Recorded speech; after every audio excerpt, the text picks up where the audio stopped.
Hello, join us this week on Loose Links as we've got a fun-packed show. This evening we surprise one panellist. We talk about Lincolnshire and poverty, and we also share one parent's disagreement on social media and parent shaming. Also today we have a special guest on the show from BBC's The Voice. Billy Beach will be joining us this evening to have a conversation about his experience on The Voice. There he is. We'll see you later, Billy. All that and a lot more on this week's show.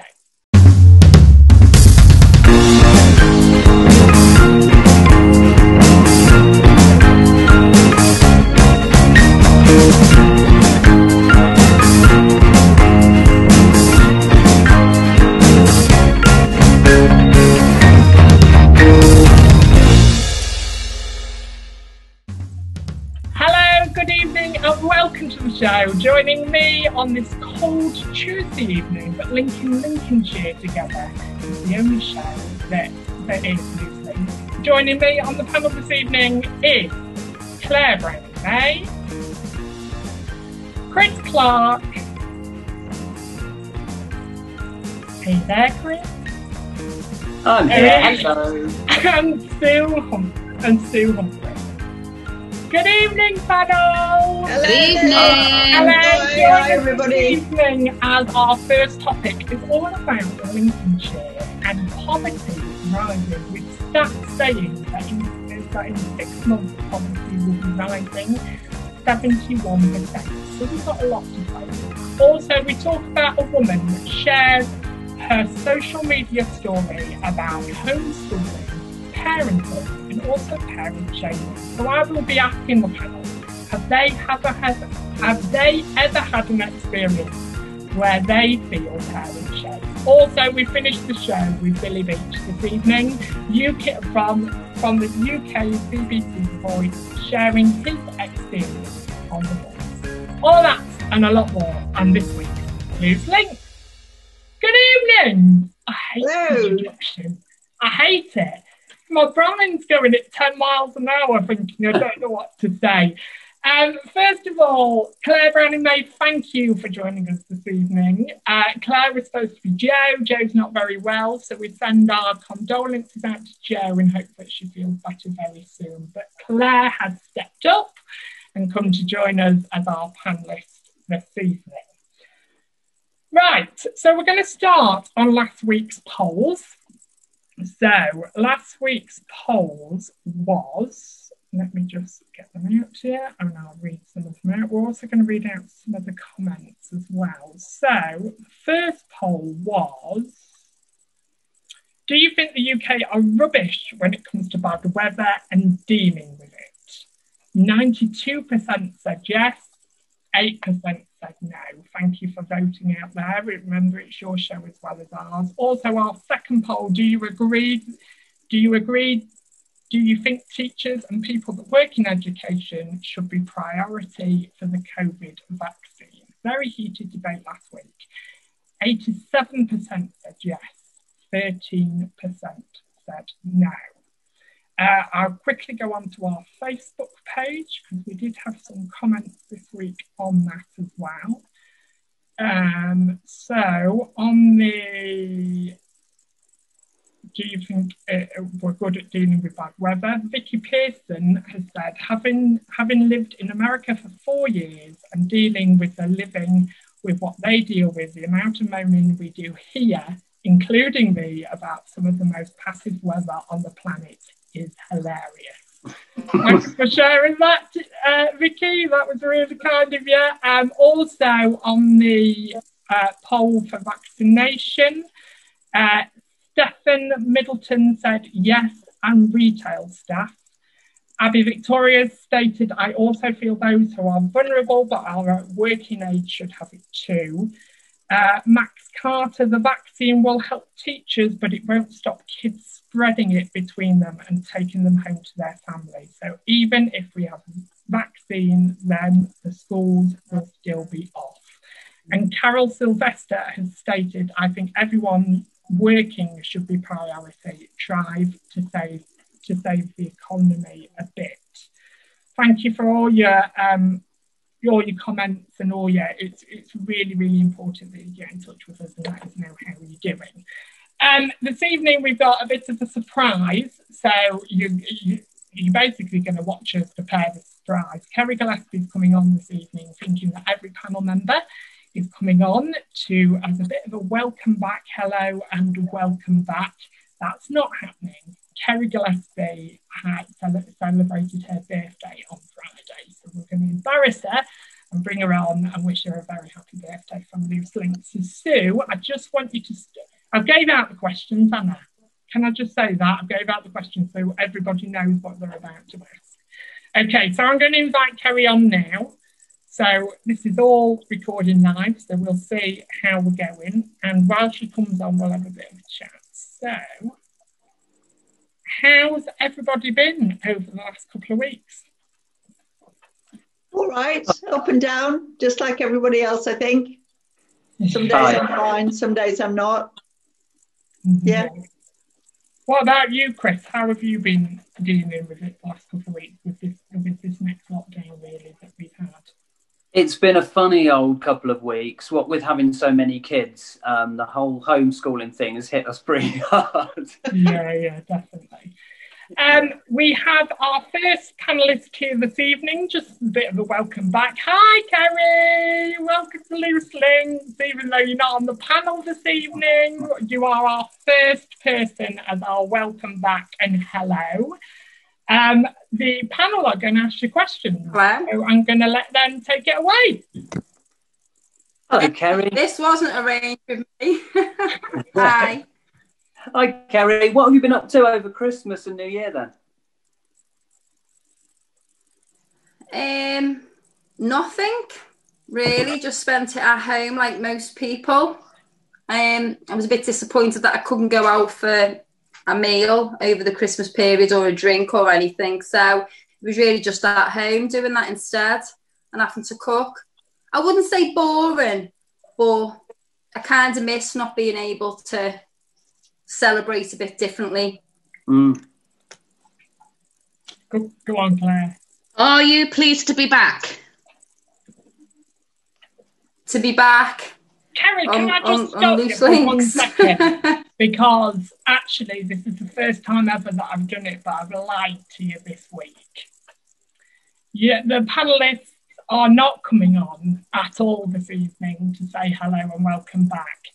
But we are here to wish you a very, very happy birthday from Friday when somebody celebrated their birthday. On Friday. Happy birthday, Claire. Happy birthday. Cheeky. Happy birthday, Kerry. So. So we're just here to say, did you enjoy your birthday? A very happy birthday. And what did you get up to? I stayed in my pyjamas.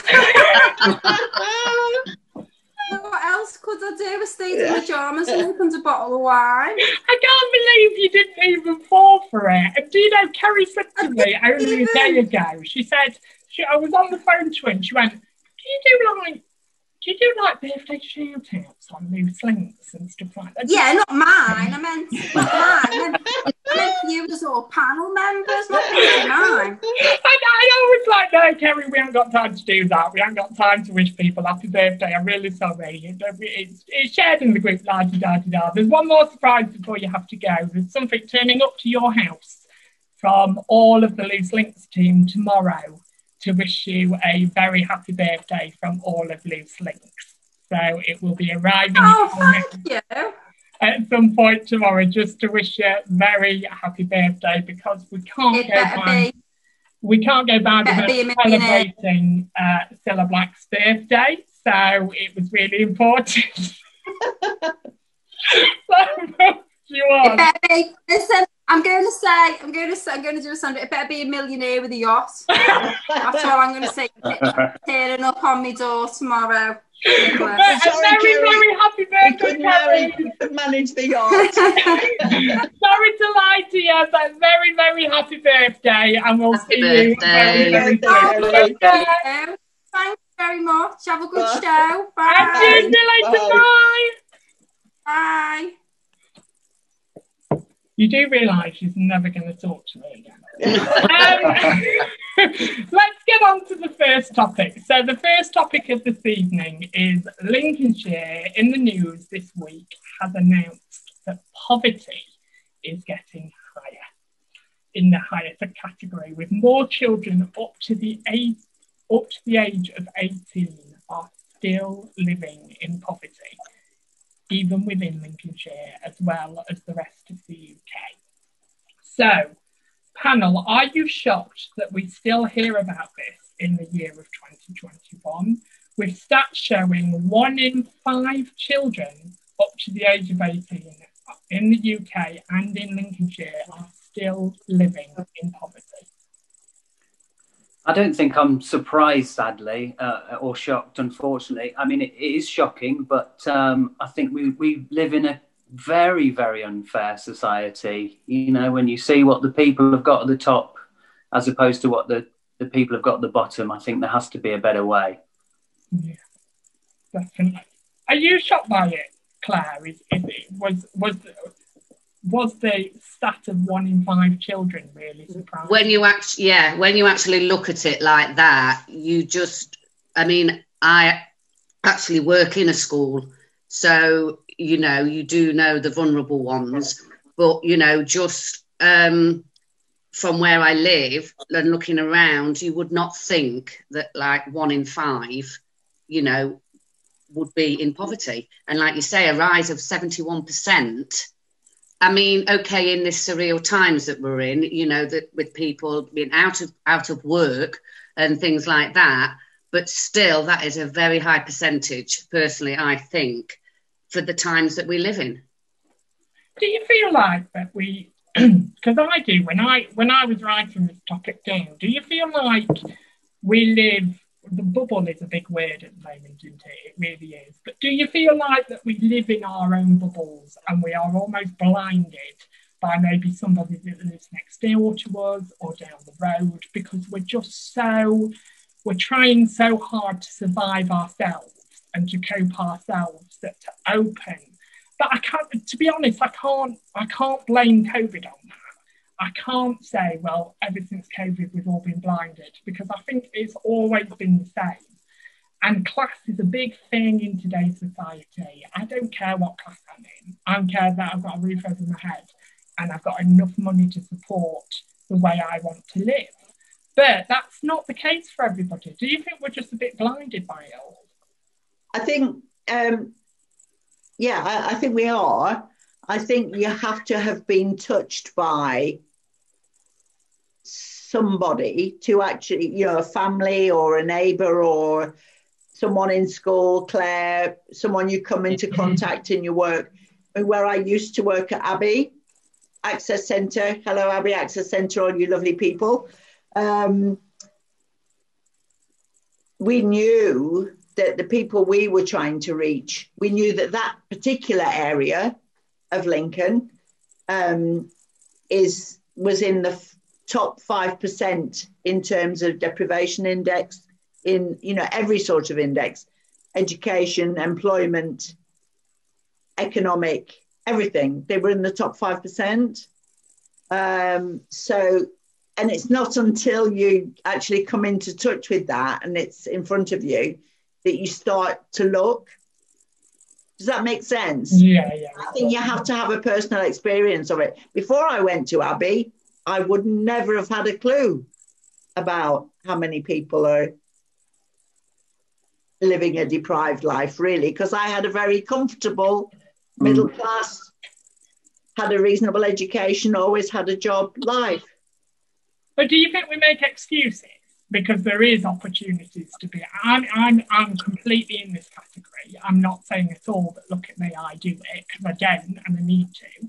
But do you think we make excuses in our lives? Because there are opportunities to get out and see it. There's food banks, there's places that are supporting people like that. And do you think that we almost excuse it sometimes, that our lives are too busy to do something like that?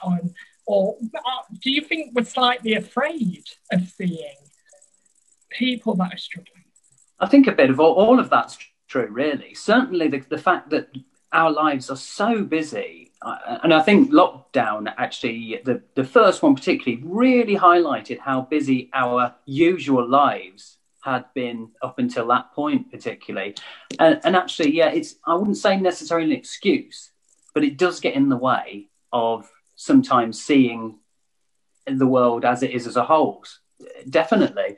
But not just that, though. I think there's this awful stigma attached to poverty and poorness that makes people who do sometimes need a helping hand afraid to reach out as well, which is awful, because this should not be a stigma. It's not their fault most of the time.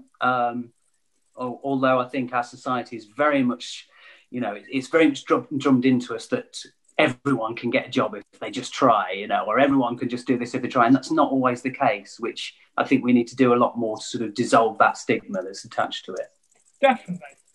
So that almost leads me on to the second question, really, with the possibility of it rising. So they have said in this press article, there's a possibility, but we are heading in that direction, with it rising to 71% in the next 6 months. As a nation, do you think we're living in a world of greed when people are struggling to survive? Well, yeah, I mean, I already touched on that to a degree. I think the divide between the people who have it all and the people who have nothing is far too great. And something needs to be looked into, both ends of the spectrum, the super rich and the super poor. It shouldn't be like that. I think there's definitely a better way. I don't know what it is, but I think there must be one out there somewhere. What do you think, Claire? What do you think? We're living in a world of, well, I've got this and actually I'm happy and I'm just going to live? Yeah, I think a lot of people do think like that. But again, like with the upper class, as you call it, and like the working class, I think you would find that it's the working class that would help the lower class, because that's how the upper class have got what they've got, because they keep it to themselves. But yeah, I do think that it, and me included, I mean, I do what I can, but like, we've said before, lives are busy, and I suppose now, when, we're not rushing around as much, you can take a step back. But then does that make you feel better, or does that make you feel worse? When you actually see the statistics and you see, what's actually going on out there.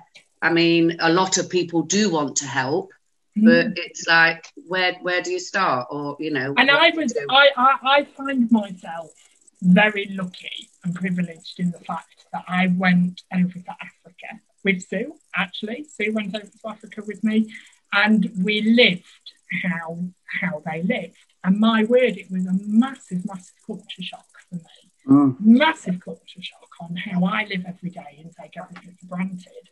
But I do find, and it's frustrating, and I don't know what you guys think, and it'd be really good to hear it, really, is that when I'm fed up of hearing adverts asking for money, I'm fed up of hearing, well, if you give £10 a month and if you do this, and I'm not going to label any of them, but there's quite a few that do it. But there's never there an advert that says, and if you can do some voluntary time, come forward and let us know, and this is how you can do it. It's all about money, and they do get well-known celebrities on there. And you see that celebrity sat there going, please donate, please. And all I've got in my head is, and how much have you donated? How much have you donated to this charity that you're talking about now? And some of them do. And it's funny, isn't it? There's a song called Affirmation. Affirmation, the song was called. And there's a line in it that says, financial stableness is unfair, and the only ones who disagree are millionaires. And I think that still is in today's society. What do you think, Sue? I think there are lots of wealthy people who do lots of good. I mean, you've got to think about Bill Gates Foundation. He's super, super, ultra rich, isn't he? I think volunteering is a brilliant thing. If you can't afford to give, you can, if you're retired, and you're living on a pension, and your pension is enough to cover your utilities and your food and everything else, and that's about it.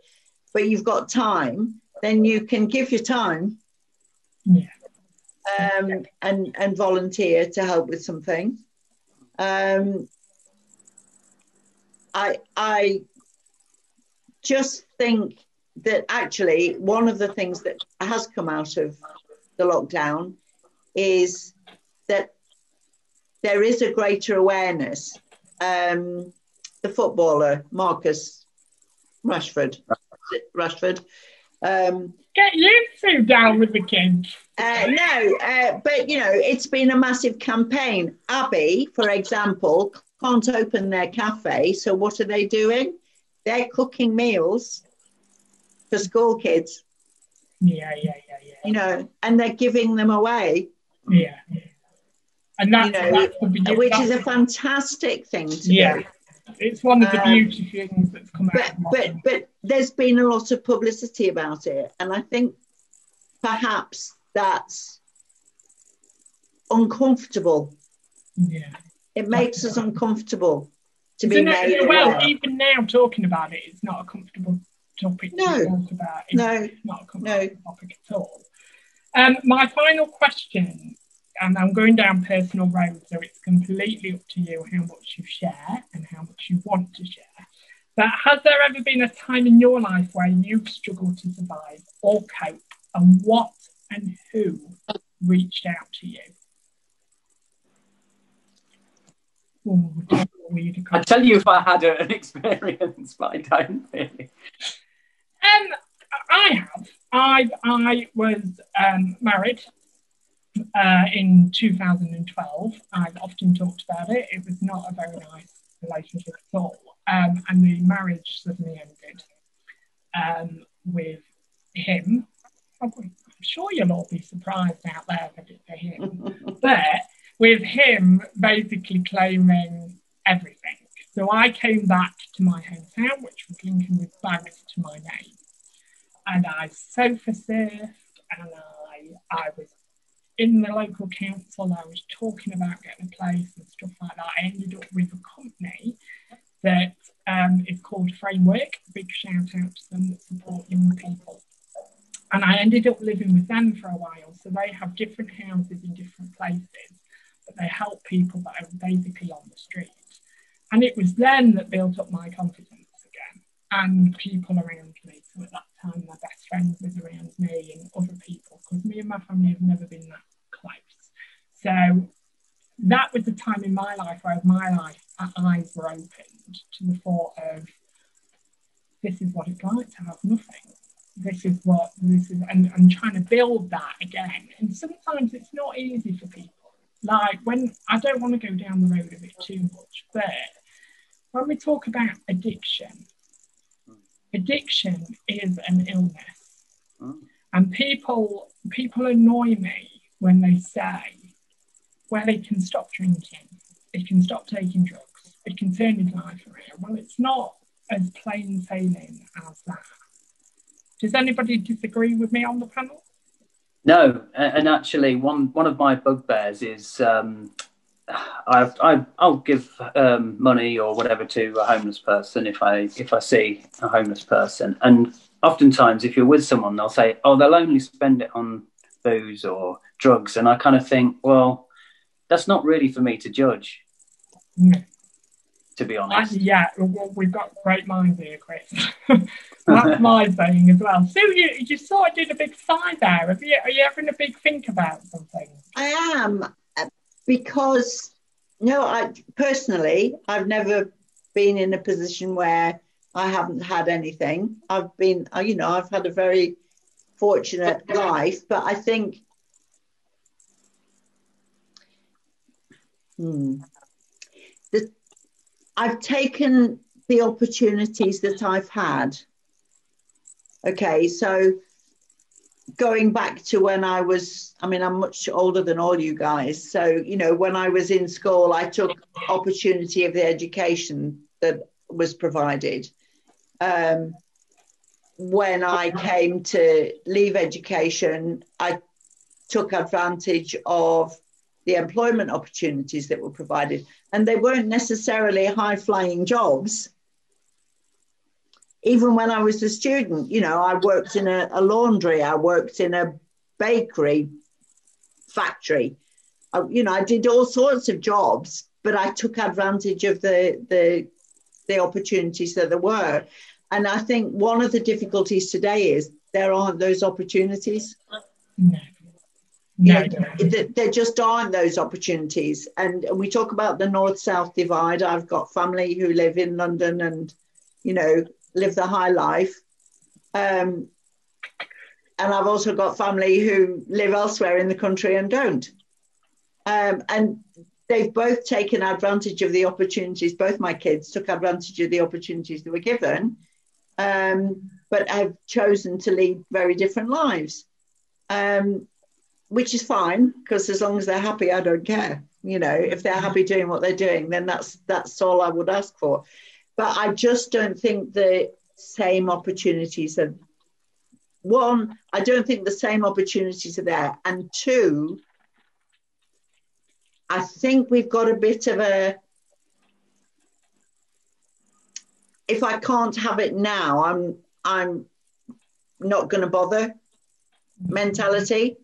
And that's not to say that I don't appreciate that for some people that you know, no opportunities means they're going to go without.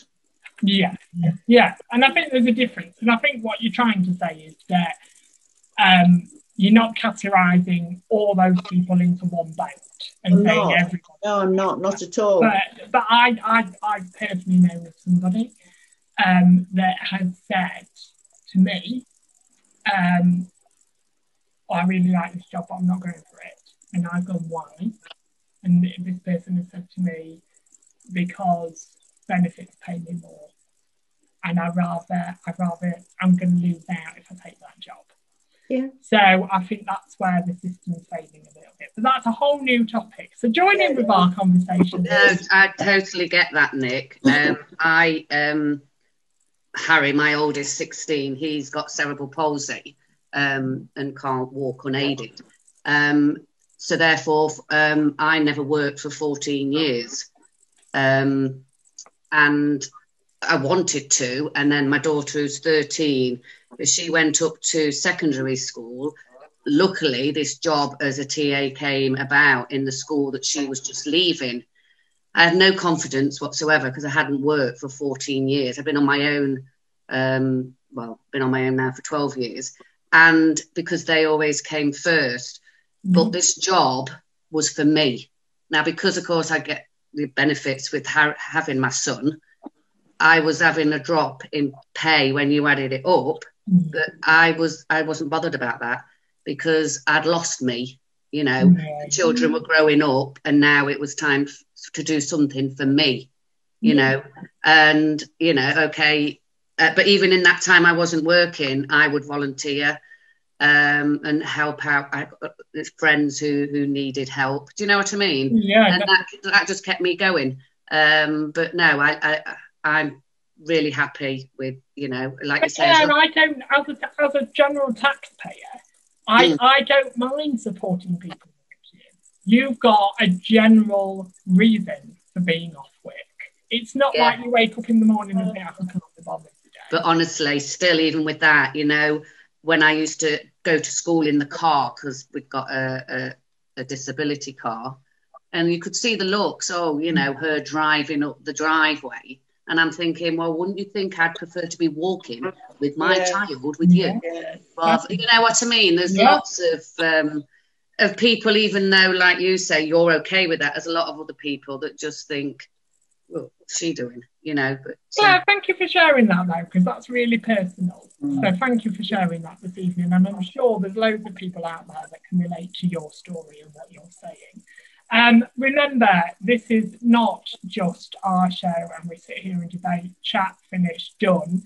It means you have your say as well. So tell us if you've ever hit the poverty line, if you've ever struggled to climb out of it, if you support anywhere, if you support local charities, what you do, tell us, have your say on tonight's debate, because it's just as important as ours.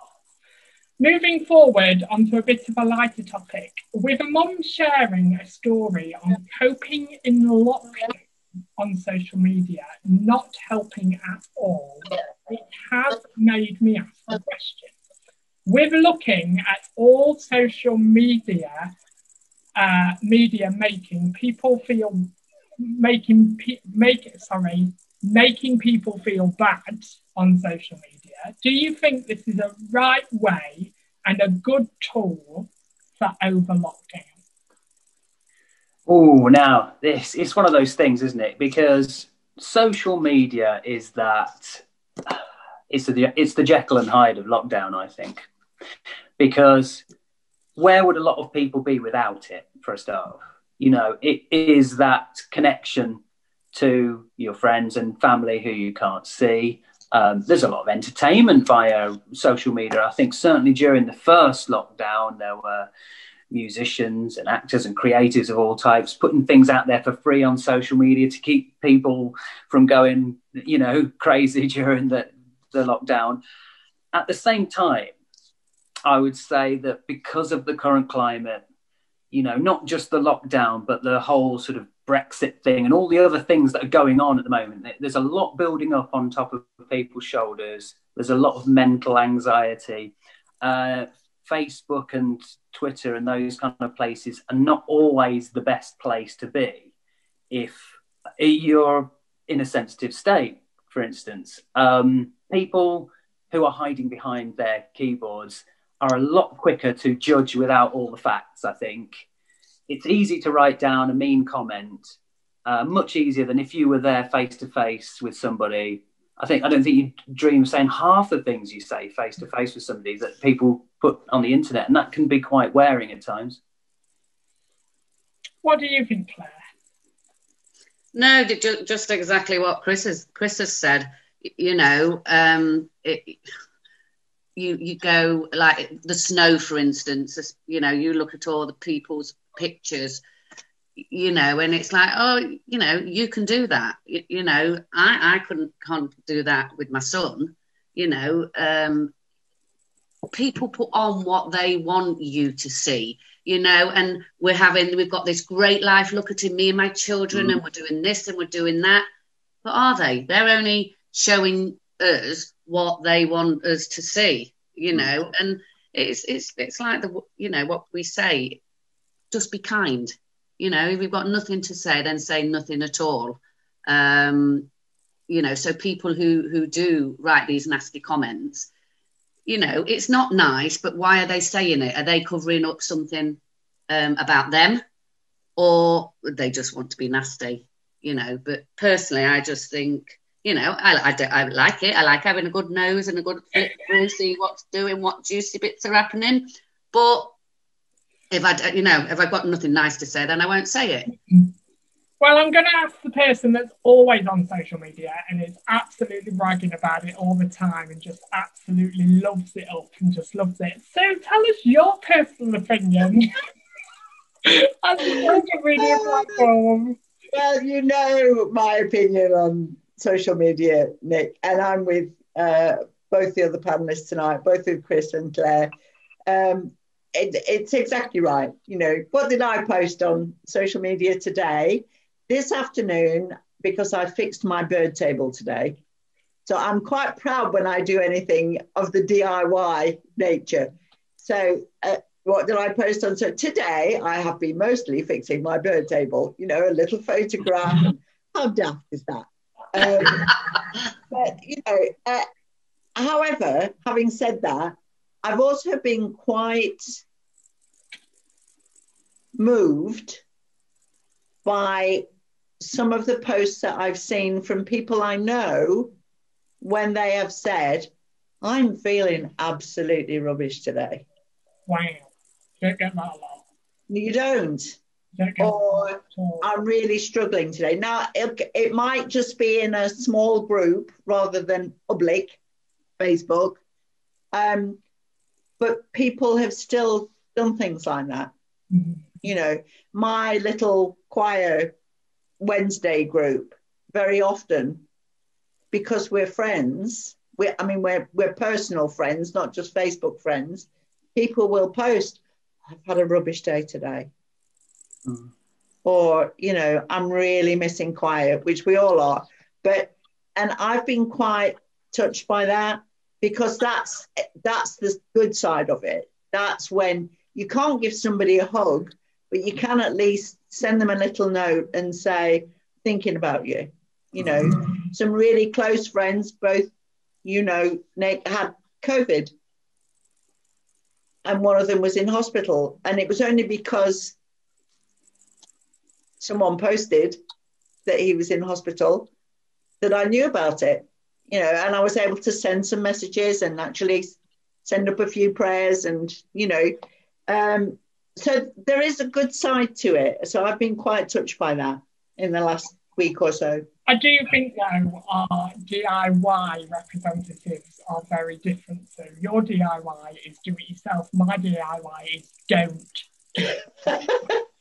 Just don't do it yourself. That's my representative of it. As parents on the panel, so I'm very blessed this evening that we've got 3 parents on the panel this evening. As parents on the panel, what do you think of the world of social media? And do you have any worries about your children being on it? Yes, I have a lot to say on this matter. Oh, here we go, Chris, go. Right, well, as you know, I've got 5 kids. So, and obviously their difference in ages gives me quite a view on different sides of social media. My eldest is 13. And she is on certain social media. And then I have an 11-year-old too, who's just sort of, we're allowing her to be on bits and pieces. Oh, you don't look happy about it, Chris. You don't look happy. Well, it's terrifying, to be quite honest. Yeah. I'm more terrified of the fact that there's so much pressure on kids these days of that age to be a certain way, you know, to look a certain way. And everyone's using filters to make themselves look beautiful. So I worry that my daughters are going to be looking at those and thinking that's how people really look. I need to look like that. I need to act like that. And actually on social media, on certain social media platforms, some of them are quite sexualized. There's a lot of sexualized behavior on there, which is a big worry. But you can't monitor these things 24 hours a day. It's impossible. So that's a big worry for me as a parent. Do you think the companies should be monitoring a little bit more, though? Yeah, I mean, obviously, yeah, that goes without saying. But I think because a lot of these platforms are, the content is created by the user, it must be incredibly difficult to safeguard against everything. You'd end up censoring things to a ridiculous degree if you had somebody on there checking every single profile every single second. Well, it wouldn't be viable. It's impossible to do. Slightly disagree. Only in the fact, sorry to interrupt you, but only in the fact that social media platforms, even when I was first on social media, which was a very long time ago, but when I was even on social media, there's I'm nearly named one platform then, I'm not going to, but the platforms will ask, you've got to be a certain age to be on it. So 16, pure gas, you have to be 16. But there's nothing there. All you do is put in your date of birth. Yeah. Nothing saying, right, can you confirm this age now? Yeah. There's nothing saying that at all. It's just, and to be honest, as a kid, I put in a fake age until it was happy for me to change me to my proper age to keep me on it. Yeah. So there is nothing there really preventing really young children from being on. In that sense, no. Sorry, I was sort of more thinking about the content that's uploaded by users. But yeah, you're right. I think probably something more does need to be done to stop children who are too young for the recommended age going on those platforms, I would say. Yeah, I think you're right there. Yeah, that is a really tricky one. I don't know what the answer is. I was going to say before I forget, in sort of the other side of social media with children is, as a parent of probably younger children as well, I've got a baby and I've got a 4 and 6 year old as well. So I think the world of parenthood with that, you get a lot of what we were touching on before, this competitive parenting, if you like. Particularly now we're homeschooling. It's like, who's got the best homeschooling routine? Who's bought the most Christmas presents? Who's got the, you know, and I do understand that proud parents want to show off their proud achievements and their kids' achievements and things like that. But I also think it can be, for somebody who's insecure, a little bit of a trigger, you know. Oh, I've not done that for my child. Should I be doing that? And like Claire said earlier, it's very easy to get drawn into the fact that that's their real life. And actually it's not. That's just a small chunk of what they want you to see. It's very easy to get drawn into that and feel bad about your own failings as a parent, for instance. Well, that's why I'm shocked with what Sue said, because I've always said social media is the best life of everybody. You never really, you can see this beautiful day that you're out at, let's use Suzanne's place of work, that you're out of Holcombe Hall and you're visiting the areas and it's beautiful and all of that, and loads of pictures taken, loads of family shots, but you don't see the argument that happened 10 minutes before, where the kids are all playing up and they're screaming and they're crying and the mum and dad are screaming at each other. You don't see any of that. You don't see anybody that's put on like a status, well, I've just had a massive argument with my wife and she's not talking to me at the moment and I don't know how our marriage is going to survive. You never get anything like, it's just the best life for people. That's so true. So obviously your children are a lot older now, but you've got grandchildren. My children have got children. Yeah, your children have got children. Does it worry you about social media platforms as your grandchildren grow up? I'm not too concerned, because I hope that my children will, as much as possible, be responsible in terms of what they allow their children to access, just like Chris was saying. What has been interesting, actually, just very quickly, is my two grandchildren. One is 4, and it will be 4 in April, and the other one isn't a year old yet. And the 4-year-old probably wasn't allowed to look at a screen, like phone.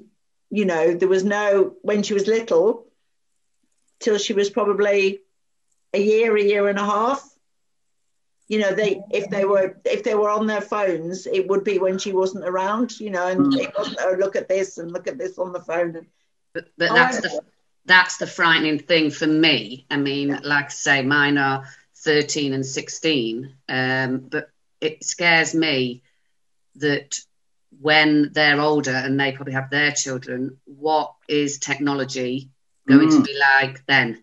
Yeah. I mean, you go back just like 20 years and it just scares, I just can't even think about it, because I'm not very savvy on computers anyway, you know, but you know, if you want anything, you ask your kids, don't you, because they seem to know. And that's what frightens me, as in, you know, a lot of children, to shut them up, they're given a screen, aren't they? Yeah. And I'm not saying all of them, but a lot of them, you know, in the days when you could go shopping, you would see a child in a pushchair with the parent's phone. Yeah, you know, so yeah. We're in scary times. But the funny thing is, since the baby was born, because she's 7 months now, all we've been doing is Zooming. Yes. You know, I think met her, I think we met up during non-lockdown times and before lockdown, probably about 3 times. I've probably actually been physically with her 3 times. And it's so funny, because last night, what did we do? We had a family Zoom. There was Steph looking at the screen. I do get that though, Sue, because as I've said many times, I've become an uncle this year, and it's heartbreaking that you can only see them over a screen at the moment. I feel like I'm missing out on so much, and he's growing every time I see him now. I think he's about 6 months now, 6 to 8 months, and he's growing every time I see him. And it's just heartbreaking. And luckily, he understands the screen. He's obsessed by by screens and what happens and stuff like that. So he tries to wave at the camera and stuff. But it's a bit like, I just want to hold him. I just want to, do you know what I mean? But anyway. It'll be interesting to see what her mum and dad do about screens post-lockdown. Yeah, afterwards. You know, if they revert to no screens. As the final question to this, really, in the article, the lady talked about parent guilt. Have you ever felt that? And if you could give any advice to parents out there with young ones at the moment, what would you say? Oh, I think there's always going to be a degree of parent guilt. It sort of touches on what we said before about the fact that you sometimes allow other people's apparent perfect life on social media affect the way that you judge your own life.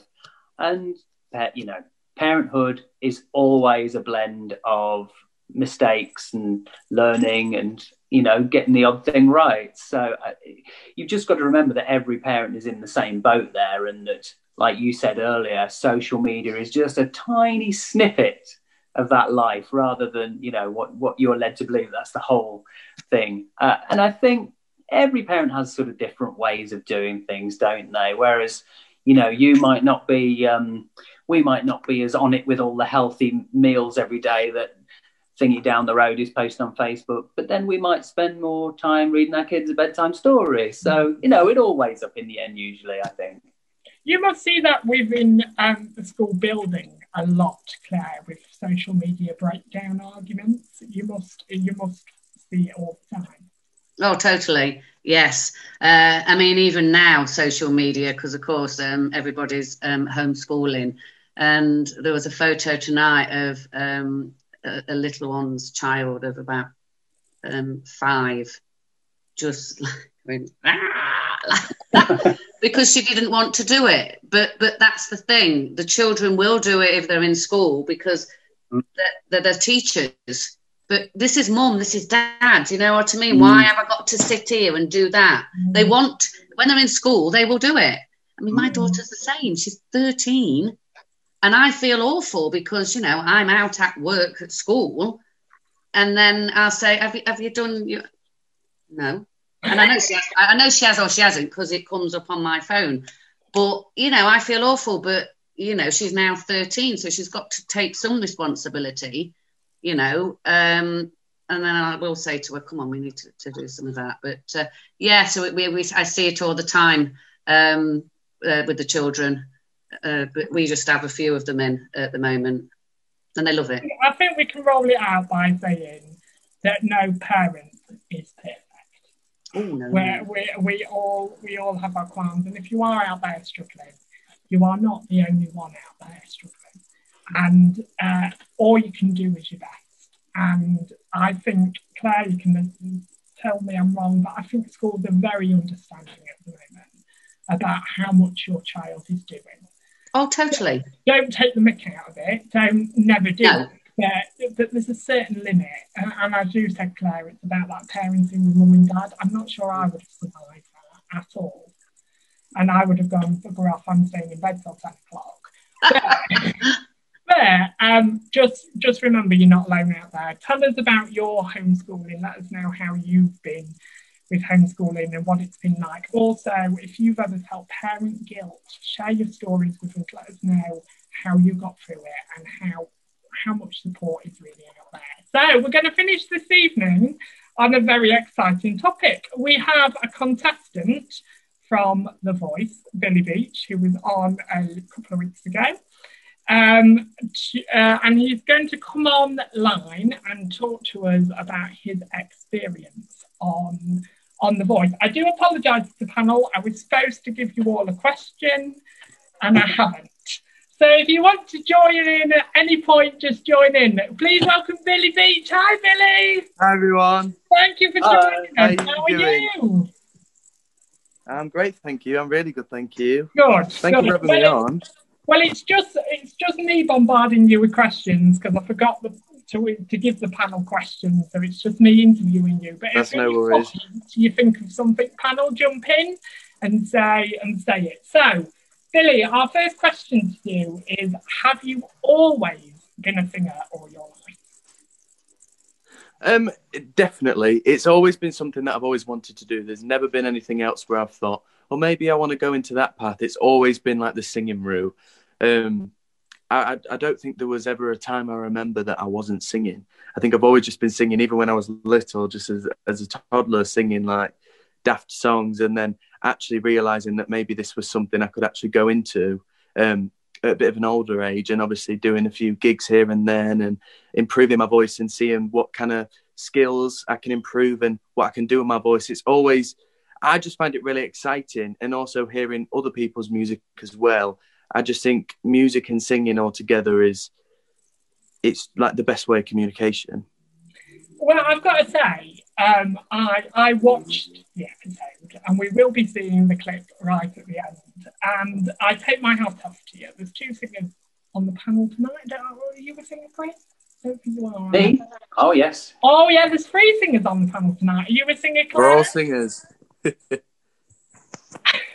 singers on the panel tonight. I've got to say, I wouldn't. How old are you? 17. My word, blown away by your performance. I don't think I would have even passed the stairs onto the stage, let alone stand in front of 4 judges and thousands of people and sing. I just thought you were incredible. What made you go for it? Go for The Voice in the first place? Well, initially, I didn't actually plan on auditioning for The Voice. So obviously 2020 come, and obviously the pandemic and COVID and stuff, it kind of took a toll on me. I mean, absolutely everybody, but as a singer, it took a toll on my creativity and wanting to kind of pursue it that year. And then an exciting opportunity come up. I think it was on Instagram. I think it was some sort of social media. I was actually approached to do the show, so I didn't actually apply. You were approached? Yes, I was approached on social media. I think they saw like some sort of singing post. It was a while ago, and I think it was like May time. And I just thought to myself, why not? Why can't I go for it now? I'm more than ready. And it was just a case of going through all the different stages, and I'm wanting it more and more and more. And it was just a great experience altogether. Oh, well done, Lucy, well done. So tell us then, because we only see certain clips, so tell us about your whole experience on the day. I mean, yeah, you are like, everybody at home only sees like what, 5 to 10 minutes of every single person. Those 5 to 10 minutes are probably 9 to 10 hours. It's very, very hard work, and that is not even just on the day. So obviously, when you see like the VT before, the camera crew come down at like 9 a.m. and left at like 8 o'clock in the evening. It was a lot of work just to put together. And then on the day, it was a lot of waiting around. I think because will.i.am or someone was 2 hours late or something. You know what some of these celebs are like sometimes. They have their own little diva moments, don't they? So I think I was supposed to sing at 2 o'clock and ended up singing at 6 o'clock. It was something daft like that. Mm. But it was such a good experience. Like just absolutely everything, down to the team, the camera crew, even just like the hour I got with the vocal coach. She was absolutely amazing. Really made the most out of the experience. I tried to get absolutely everything that I could out of the experience, because before you know it, something like that is over in a flash. And it's something that I'll always look back to. What a vocal coach. I didn't even know that you had like in there with... Yeah. Training with that. I don't think I would even be able to do that. Okay, I'm done now. Thanks very much. I'm going home. Has your life changed in any way since appearing on The Voice? It definitely has. A lot more people, like obviously Lincolnshire, Grimsby is a very small place. I'm getting recognised more. Just like simply going to a shop or something, and then they're like, "Oh, you was on The Voice, weren't you?" And I was like, it's just really cool to be recognised for something that you love doing, and definitely, especially what I think like 5-6 million tuned in, and just getting all these messages of support and messages of people wanting to interview me and knowing about the experience. It's just really nice to see that kindness being spread, especially in a time like this when we all need it as well. Well, I've got to say, and I'm not showing off, but this is the first interview Billy's done since The Voice. So we are very honoured that we caught him. It is, yeah. Now, a question that I don't want to ask, but I will ask because I think it's important. With the knockback that shocked the nation, can I absolutely say that shocked the nation of not a chair turn? Is that the end of the road of the dream, or are you still pursuing it?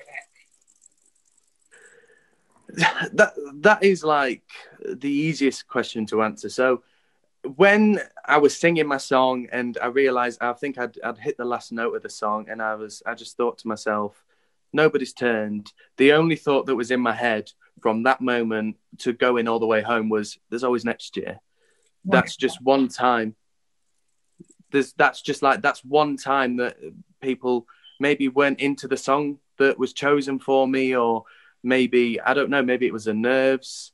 But that's just a minute and a half performance of what I can do.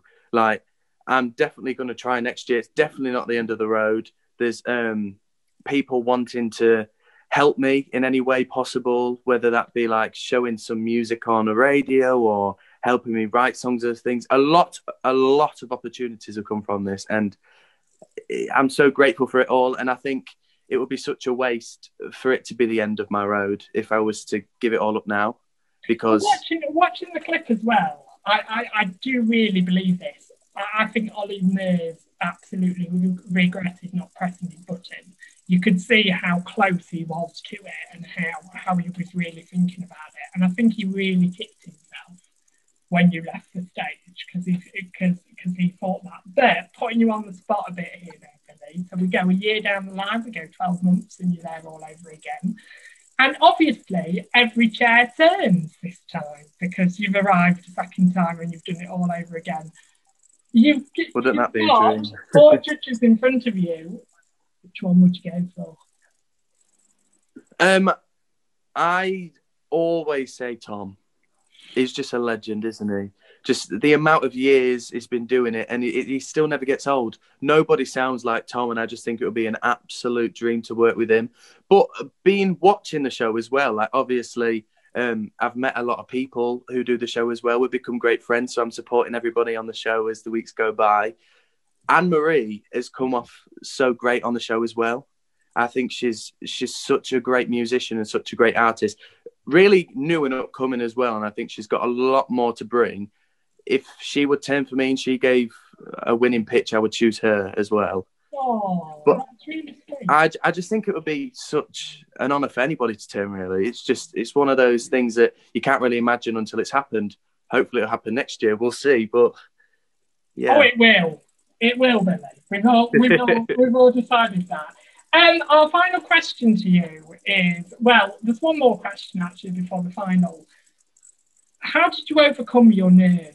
That's the biggest thing in it. You must have been absolutely petrified to step on that stage. Oh, absolutely, yeah. I think I was more nervous sat in the waiting room waiting. I think I was waiting for about 6-7 hours. It was awful. Just sat there because obviously it's COVID safe. We've all got to sit in this like little box. All of the or the people who are auditioning, we're not allowed to move from the box, and nobody's really talking to each other. It's quite silent because we're all nervous. I'm anticipating what's going to happen in my head. I think the most nervous I was when I was on the side of the stage. They do like a little interview before and after you've sung. So before you go on the stage, just before they do you a little interview, and after you come off as well, they do a little interview. I think they showed a little clip of after I auditioned. But I was mostly nervous when the girl before me, she was the most phenomenal singer. She was playing the keyboard.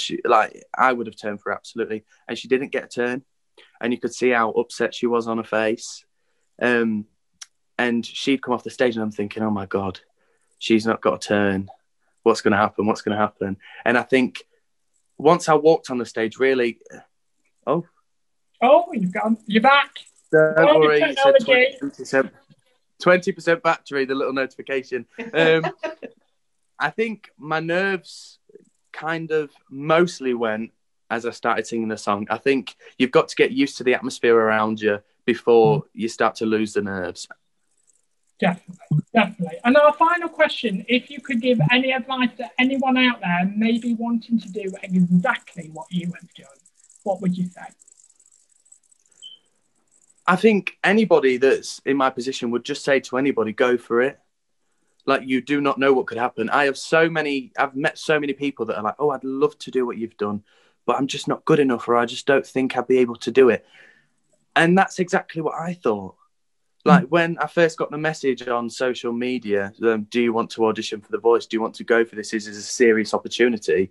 The first thought I thought was, well, am I good enough to do it? You see all these like 20, 30, 40-year-olds go for it who have really who have mature voices, who have had the experience, semi-professionals and things. And then you've got me, 17 years old, who's had a lot of experience. I'd say I've had a lot of experience for my age, but I've still got so much more to experience in life. But it doesn't matter if you're from a small town. I'm from such a small town. No, I don't think anybody has appeared on The Voice from Grimsby before. I was the first to do it. It doesn't matter if you're from a less fortunate part of the UK or wherever you're from. It really, nothing defines you except for the talent that you've got and the self-confidence that you can have to actually get as far as you want to. Oh, do you know you've been here with you on our show? That's exactly what we've been talking about this evening. You've been here with the show that you were there. Thank you, Billy Beach, for coming on Loose Links to discuss your experience on The Voice. In my eyes, you should have got a chair soon. Thank you. Please make sure you go back next year, because we will all be watching and voting like Billy O to get you through. So please. Thank you. We will finish on the show with the audition of The Voice that Billy had. You will see that right at the end of the show. But thank him for coming on Loose Links this evening, and thank you for letting us be your first interview. Thank you ever so much. Thank you for having me. Take care, Billy. See you later. No. Bye-bye. Bye. Unfortunately, that's the end of today's show. Will you please thank my panel joining me, Nicholas James with Chris Clark, Sue Humphrey, and Claire Browning-May. Join us next week for lots more debates, lots more chat, and a hell of a lot more conversation. Closing our show this evening is Billy Beach's audition. Please enjoy. See you next week. Bye-bye. Bye.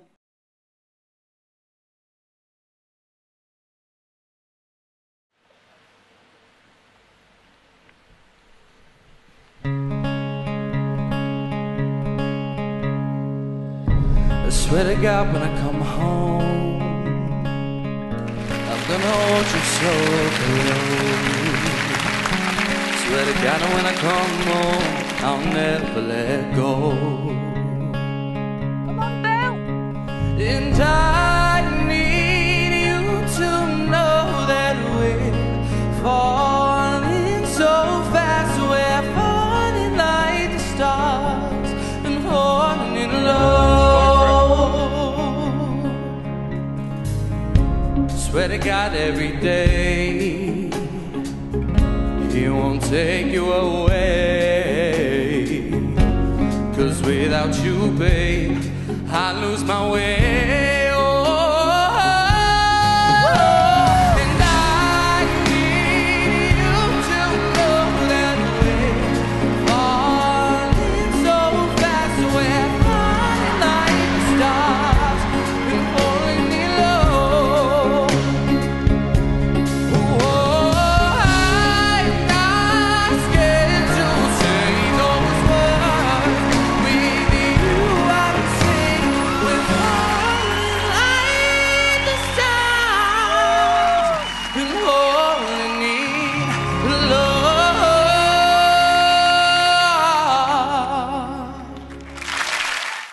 Do you want even more from The Voice? If you do, click here for ITV Hub and click here to subscribe to our YouTube channel. Or here.